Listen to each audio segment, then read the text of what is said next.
please. Thank you. Thank you, Chair Lively, Vice Chair Rep. Gamba, and Vice Chair Bobby Levy.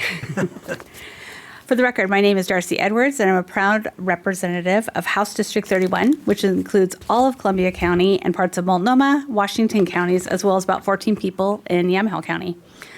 I'm here today to express my strong and unequivocal support of House Bill 3927 with the Dash 1 amendment, a bill that directly addresses one of the most pressing economic challenges facing my district, specifically Columbia County and many other parts of Oregon, the lack of reliable electric transmission infrastructure.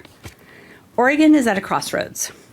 As our population grows and industrial demand increases, our transmission system must rise to meet the moment. In Columbia County, the need is urgent.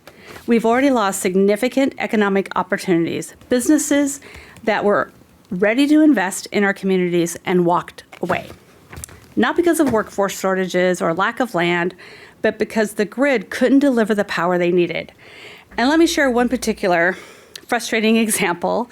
We recently lost a solar panel manufacturer that was actively seeking to help Oregon meet its energy environmental goals. It's incredibly ironic that we couldn't accommodate that project because of energy transmission limitations.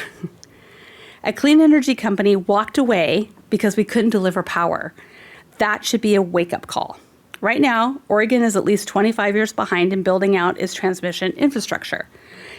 And the average transmission project takes about 20 years or more just to get started. That means we're falling further behind every day, watching our national business friendliness rating sink to 48th in the country, and probably lower by the day. Meanwhile, just across the Columbia River, our neighbors are modernizing their grid and attracting new technologies and fast-growing businesses at a rapid pace. Those lost opportunities means more than just lost jobs.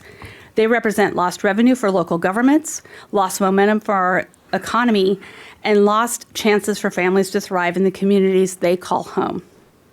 We cannot allow outdated infrastructure to keep holding us back. House Bill 3927 addresses this challenge head-on. It directs the Oregon Department of Energy to conduct a thorough statewide study so we have a clear data-driven understanding of where transmission expansion is most urgently needed. But it doesn't stop there.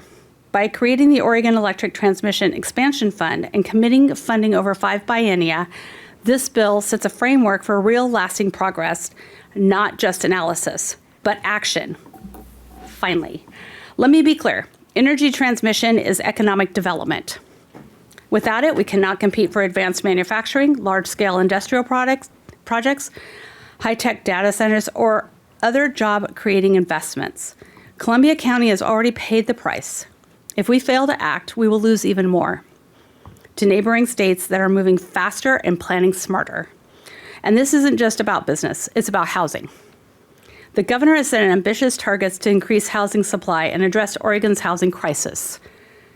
But without the transmission capacity to support that growth, these projects are going to stall.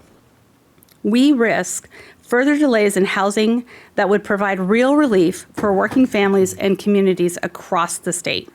If we're serious about solving the housing crisis, we have to make sure the grid is ready. We have a choice: continue dying on the hill of outdated regulations or move forward with a bold planning and action our future demands. House Bill 3927 is more than an energy bill. It's a critical investment in Oregon's competitiveness, livability, and long-term prosperity. I respectfully urge this committee to support House Bill 3927 and move this bill forward without delay. Oregon's economic future depends on it. One last thing to note. I'd like to let you know that we are expecting additional amendment that will expand upon Section 1 of the bill, giving the ODO more concrete instructions on scope of what we want them to study and to report back on with us on. Also, there's an additional amendment to ask ODO to study potential upgrades in the existing transmission, advanced technologies that enhance transmission capacity, where undergrounding transmission lines make sense, ODO to do public outreach to landowners to find the path of least resistance to achieve the needed transmission. This should include conversations about what kind of incentives would be necessary for landowners to feel comfortable with transmission lines going through their property. I like to use the analogy of it's easier to get people to do what you want with a cupcake than a stick. So giving them an opportunity to say yes to a project, much like solar, like with farmers having to make that decision and saying, you know what, I'm going to do solar on this part of my land because it makes sense financially for me, doing that for transmission as well. Thank you. Thank you.